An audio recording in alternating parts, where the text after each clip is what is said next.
Assalamualaikum warahmatullahi wabarakatuh. Perkenalkan, kami dari kelompok 6 yang beranggotakan 5 orang dengan saya sendiri atas nama Muhammad Abdal sebagai moderator. Kemudian rekan saya Mutia Badriana Munsi, Saya Damar Dewi. saya Nurati Ramaya Said, Saya Zulfami Syahrazad. Baik, di sini kami akan mempresentasikan hasil wawancara kami atau hasil observasi kami di sekolah SDN 028 Tamu. Itu kepada rekan saya atas nama yang berdiri, saya persilakan untuk memaparkan hasil wawancara ini. Baik, langsung saja hasil observasi saya di kelas 3 SD. Yang pertama yaitu guru menggunakan CP dan GTK dan unik disusun langsung ke dalam modul ajar tanpa dokumen ATP terpisah. Pembelajaran bahasa Indonesia menekankan penggunaan kata baca melalui kegiatan membaca, menulis, dan memperbaiki kalimat sederhana. Selanjutnya media pembelajaran yaitu kartu kata, teks pendek, dan gambar kontekstual. Dan siswanya aktif dan antusias, guru berperan sebagai pembimbing. Dan yang selanjutnya itu poin penting dari hasil observasi saya itu CP menjadi dasar arah pembelajaran. Yang kedua, PP disesuaikan dengan karakteristik siswa. Yang ketiga, pembelajaran fleksibel, kontekstual, dan menyenangkan. Baik, itu saja saya kembalikan kepada moderator.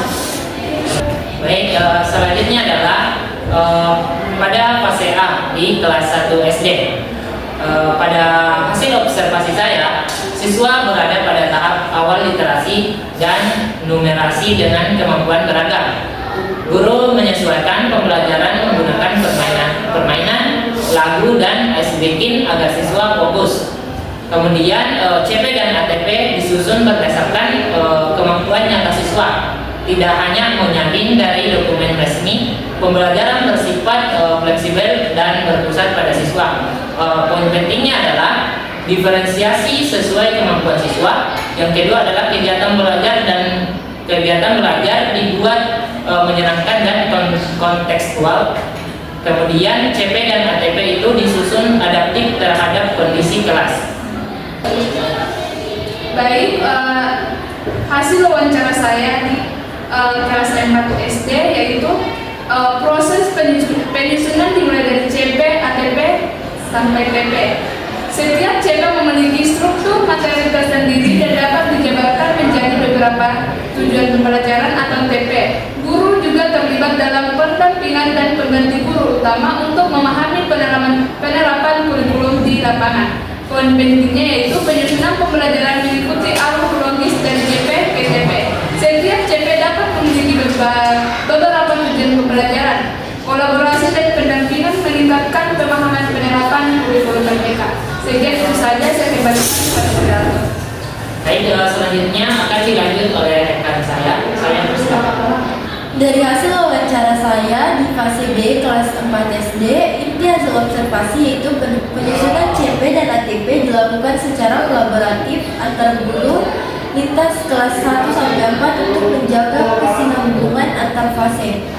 ATP disusun kontekstual berdasarkan kebutuhan siswa. Guru mengikuti pelatihan pembelajaran mendalam untuk memperkuat penerapan kurikulum merdeka. Poin pentingnya yaitu kolaborasi antar guru sangat penting dalam penyusunan CP dan ATP. Pembelajaran disesuaikan dengan kondisi nyata di kelas. Pelatihan guru mendukung pemahaman dan penerapan kurikulum merdeka. Terima kasih, saya kembalikan ke moderator. Untuk pemaparan hasil observasi kami yang terakhir akan dilanjutkan oleh rekan saya. Saya persilakan. Baik, inti hasil observasi pada fase C kelas 6 SD, pembelajaran IPA topik bagaimana tubuh kita bergerak menggunakan pendekatan inquiry dan penemuan inquiry basis dan discovery learning. Guru memfasilitasi siswa membuat replika tangan dari karton, sedotan, dan benar untuk memahami sistem gerak secara konkret. Pembelajaran mengaitkan konsep ilmiah dengan aktivitas sehari-hari dan menggunakan media digital seperti video anatomi. Siswa dilatih berefleksi, berkolaborasi, dan berpikir kritis. Poin pentingnya yang pertama pada C CP disusun berdasarkan elemen kompetensi, IPAS, dan karakter siswa. Yang kedua, ATP dikembangkan bertahap dari mengenal organ gerak hingga memahami sistem otot, sendi, dan tulang. Yang ketiga, tujuan pembelajaran berkaitan dengan profil belajar Pancasila, bernalar kritis, kolaboratif, dan kreatif. Yang keempat, integrasi lintas disiplin dalam pembelajaran PJOK, SPDP, Bahasa Indonesia, dan Matematika. Dan terakhir, penyusunan CP ATP diharapkan untuk membangun alur berpikir ilmiah dan bermakna, bukan sekedar urutan materi. Sekian dari saya kembalikan ke moderator. Demikianlah hasil ringkasan observasi kami. Kemudian kesimpulannya adalah dari keseluruhan fase A sampai ke C, CP menjadi dasar utama perencanaan dan dikembangkan menjadi ATP atau alur tujuan pembelajaran serta tujuan pembelajaran secara fleksibel. Guru menerapkan pembelajaran berpusat pada siswa, kontekstual, kolaboratif, dan kreatif. Kemudian proses penyusunan CP sampai ke ATP dilakukan dengan mempertimbangkan karakteristik siswa, diferensiasi, serta integrasi lintas bidang ilmu. Kemudian dalam tantangan utama masih pada ketersediaan modul ajar yang lengkap dan pemahaman mendalam terhadap struktur kurikulum merdeka. Secara umum, guru berupaya mewujudkan pembelajaran yang bermakna, menyenangkan, dan selaras dengan profil pelajar Pancasila.